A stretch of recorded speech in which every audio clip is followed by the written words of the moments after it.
haven't done a book haul in a while and I have lots of books, so perfect combination of things. Let's just jump into this book haul because there's actually quite a fair amount. There's more than I thought.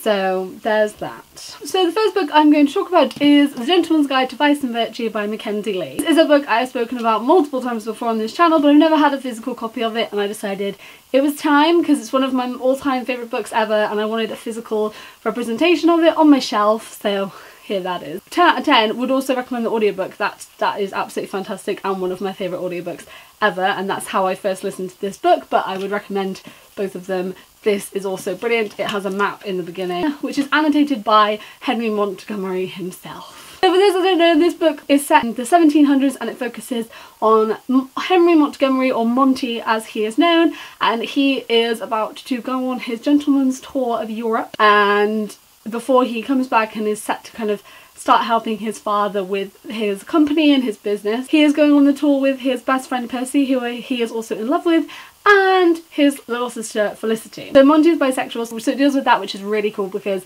there's not enough bisexual representation, and it talks about the kind of how people perceive that even back in the 1700s, but the kind of all the attitudes surrounding bisexuality. It deals with race and how different people treat race and disability and being a woman and how people kind of stereotype that, but like Felicity is one of my favourite characters. She is absolutely amazing. There's a sequel coming out this year which is set in Felicity's perspective, The Lady's Guide to Piracy and Petticoats, something like that. I'll put it up here. And she's absolutely brilliant, and Monty is hilarious, and I love Percy, and all in all this book is just, it deals with so many good things but is also hilarious and I love it. So also I got last night I Sang to the Monster by Benjamin Ellery Saenz. Benjamin Ellery Saenz wrote Aristotle and Dante Discover the Secrets of the Universe, and I'm not going to go into that, but that's my favourite book that exists, if you didn't know. I've read The Inexplicable Logic of My Life, which is another book of his, but I wanted to start reading other books of his, so I thought this would be a good one to start with. So this book focuses on 18-year-old Zach, who is really smart and is just like any other 18-year-old guy, but he's also an alcoholic, and instead of being in high school he is in a rehab facility and doesn't remember how he got there. I love Benjamin Ellery Saenz's writing and style and how he tells stories and how he explores lots of different things within his stories, so I'm really excited to read something else from him. Similarly, I got, not similarly as inside of books, but same author, He Forgot to Say Goodbye, also by Benjamin Ellery Saenz. And this book follows two boys, Ramiro and Jake.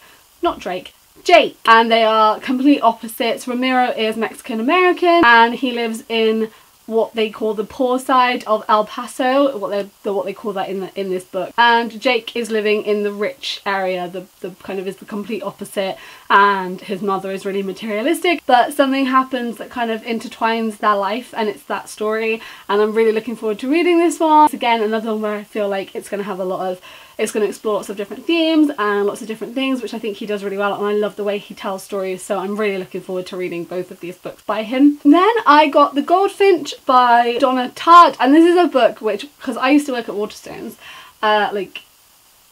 I left like a year ago, so it's been a while. While I was there the whole time everyone was telling me to read this book and I never got around to it. I never actually properly looked into it at the time. It just didn't look like the type of book I'd want, but looking into it and reading it, it actually sounds really interesting and now is something I want to read. This is about 13-year-old Theo, and he and his mum are in a museum, and while they're in there a bomb goes off in a terrorist attack and his mother is killed and he survives. So now he is completely left alone in New York and doesn't really know what to do, and it is exploring that. I've heard loads of good things about this. Like I said, everyone was constantly telling me to read it. It is considered adult fiction. At the time I just didn't read adult fiction, and I just thought it's really big and dense and just not my kind of thing, but as my reading pace has progressed, now it's something that I feel as though I do want to read and do want to try and engage with, so I'm looking forward to starting it. Have any of you read this? Let me know what you think. So the next two books you will probably know about because the internet hasn't stopped talking about them. But I got Scythe by Neil Shusterman. This is about a world where the only way to die is to be killed by a professional scythe. That's literally it. Death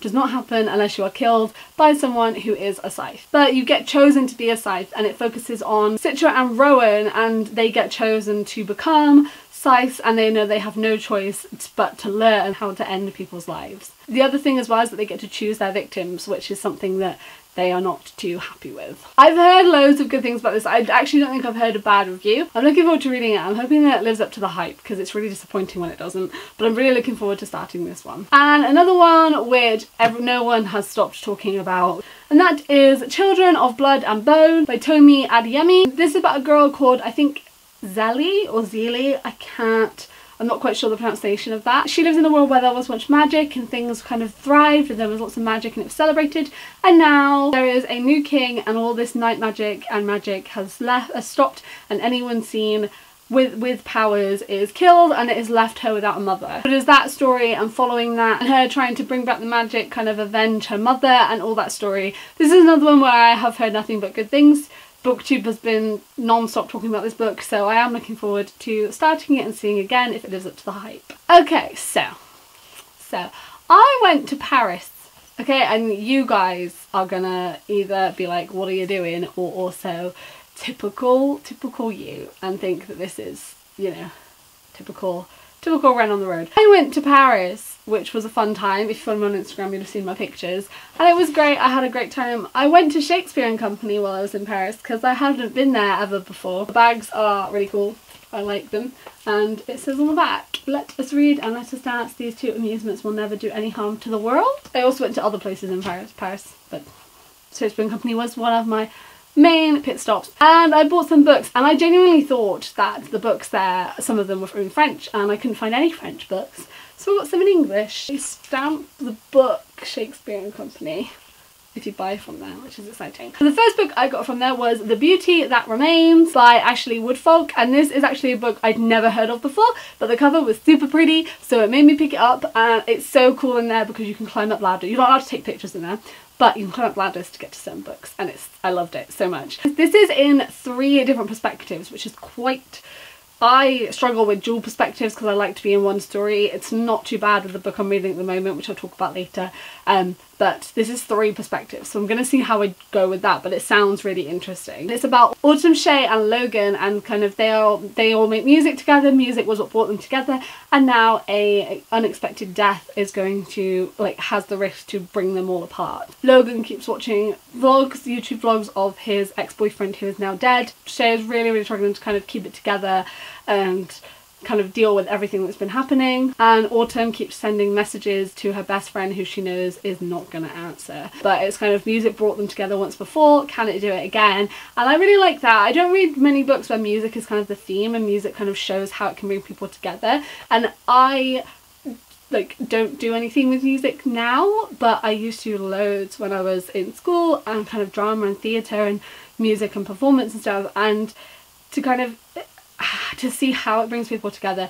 is amazing. And even now, like, the majority of friends I have, we know each other because of theatre and kind of that side of, like, music and stuff, and I know how it can bring you together even in hard times, and this is obviously a lot more personal with them, so I'm really intrigued. I'm really looking forward to reading it and seeing what I think, and it sounds really good and I'm really looking forward to it. And the second book I bought while I was in there was Love, Hate and Other Filters by Samira Ahmed, which is another book which people have been talking a lot about on here and that I finally got around to picking up. And this is about a girl called Maya who is really smart, really intelligent, is on track to go into a really great college in New York, and she kind of has all these dreams and thoughts about what her future is going to be like. And then there is a terrorist attack, and the terrorist has the same last name as her, and while she has absolutely zero connection to that person, in her small town things start to change and perspectives to her start to change, and it explores lots of different things. I feel as though this is something which is really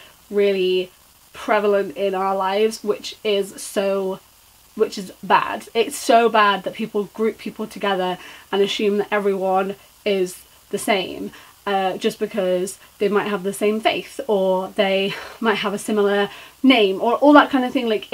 And it's not everyone, it's specific groups of people that get targeted with things like that, which is obviously wrong and incredibly racist and incredibly stereotypical. And I've heard really good things about this book, about how this book deals with that and talks about that and deals with those themes. I'm really glad I finally picked it up, and I'm looking forward to sharing my thoughts about it with you all. So, the books I wanted from Shakespeare & Company, they had them in English, and I've got them in English. like 50 bajillion times. So I wanted them in French. Opposite Shakespeare & Company, like if you come out and then like start walking down away from it and away from Notre Dame and like towards like to the Louvre is probably the closest way to say it. There's little stalls that are like secondhand books and they had loads of really cool books and it was great. And on that stall was a pretty brand new wrapped Harry Potter et le Prisonnier d'Azkaban.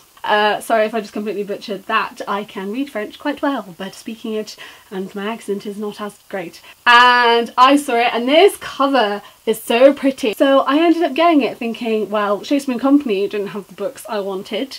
So I'm just going to have to get this one here because I wanted a French Harry Potter because I want to read them. I want to see how well I can do with that. And then the next day we went to the Champs-Élysées. There's a shop there called FNAP. It's like a department store. I've probably said that wrong. And it had like a book section and it had a massive book section. And it had a massive YA section and children's section. So I bought every single Harry Potter book in French. We had an entire suitcase coming back that was just my books. I'm not even joking. So I saw them and I was like, okay, they're selling Harry Potter. I'm gonna have to get a couple. You know, baggage allowance. And then I saw the Pottermore covers, which I didn't think you can get on actual physical copies. You can't even buy them from Pottermore's physical copies. They're the audiobook versions, but not in France. Apparently, France has them. Well done, France. So I got, and I'm so sorry for this pronunciation, like I said, the actual pronunciation is terrible, so bear with me. L'École des Sorciers. I don't know if I said that right. À la Chambre des Secrets. Already done this one, but it's an extra copy. And now I took 2 French copies of Le Prisonnier d'Azkaban, Harry Potter et la Cour de Feu, Harry Potter et l'Ordre du Phénix, Harry Potter et le Prince de Saint-Merlin, and Harry Potter et la Relique de la Mort. And then of course I couldn't leave it because it's so tiny and so cute.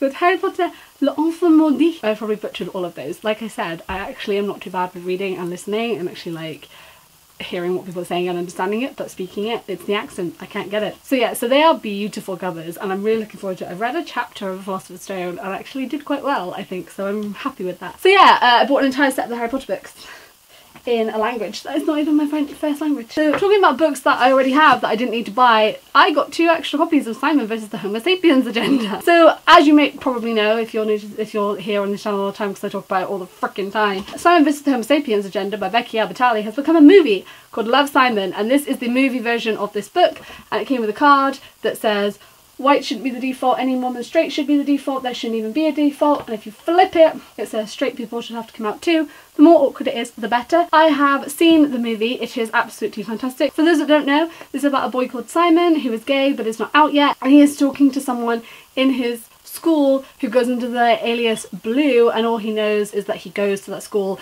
and not who he is or anything, and then his emails get seen and he gets basically blackmailed by this absolute douche. And it's that story and it focuses on coming out and kind of friendship and family and first loves and crushes and kind of stereotypes and like what people assume and like norms and stuff, like why is straight the default because it really shouldn't be. So I have that edition, and then I also got the hardback edition which I didn't have, and this has bonus material in it. So it has Simon and Blue's first emails, which is like so sweet, and to see the beginning of their relationship, and then it also has a sneak peek from Leah on the Offbeat, which is so amazing, and it comes out finally this month and I'm freaking out. It comes out like 3 days before my birthday, best birthday present ever, and then Infinity War comes out on my birthday, so like I am being blessed by the fandom gods this birthday season. And this has stuff from the set of the film, and then also a conversation between Angie Thomas, Becky Albertalli and Adam Silvera, who are 3 of my favourite authors, so this was a perfect edition. And then finally I got Renegades by Marissa Meyer. This isn't the English version. I actually found this in Forbidden Planet like a month and a bit ago. There it was, and it's the international edition, and in my opinion the cover is better. And I was like reading it and I was telling everyone, they were like, it's not out in England, and then I found out that it literally was not out in England and it was an international edition. And this is about this group of people called the Renegades, who are essentially like a government. That's not how they started out, but that's kind of what they've become, and they ended up restoring peace and good things to their society. And renegades are people with extra powers. They can do extra things. They can, like, they have little powers and stuff that they can do, and they are kind of a symbol of hope and justice and good things to the people, except for the villains that they ended up overthrowing, who call themselves the anarchists. And this book follows the perspective of Nova, who is an anarchist, and Adrian, who is a renegade, but is also kind of doing his own thing with some stuff. So, you know, there's some stuff going on, and like I said, this is the dual perspective book, and I'm actually really enjoying having that, because when their paths cross, it works out really well, and I love it. I've almost finished it. So good. Would really recommend it. Obviously now it's out in England, and it's much more readily available in this country. We're not a town, we're a country. And I would absolutely 100% recommend checking this book out. It's absolutely amazing. So yeah, so that is my book haul. That is some books that I got recently. What have you been reading? What have you bought? Let's discuss. If you are French or you speak French very well, I'm so sorry for butchering your language completely while trying to read out the Harry Potter books. Like I said, I am getting better, and I'm better at reading than I am speaking, which is the opposite with how I am with Japanese and learning Japanese. I really struggle with writing it, but I'm okay with speaking it and understanding it, but I struggle with writing it and reading it. Languages, like, honestly, they're difficult, and especially because, yeah, like, languages are difficult. Like, fair play to anyone that can speak a language that's not theirs and can do it very well, and can even just do it a little bit, like, fair play. I'd love to know what you've been reading, what you've been buying, what's going on in your book lives. I'd love to know. Let's discuss down below. Have you read any of these? Are they good? What do you think I should read next? Let me know. Thank you for watching. Hope you're all good. See you next time. Goodbye!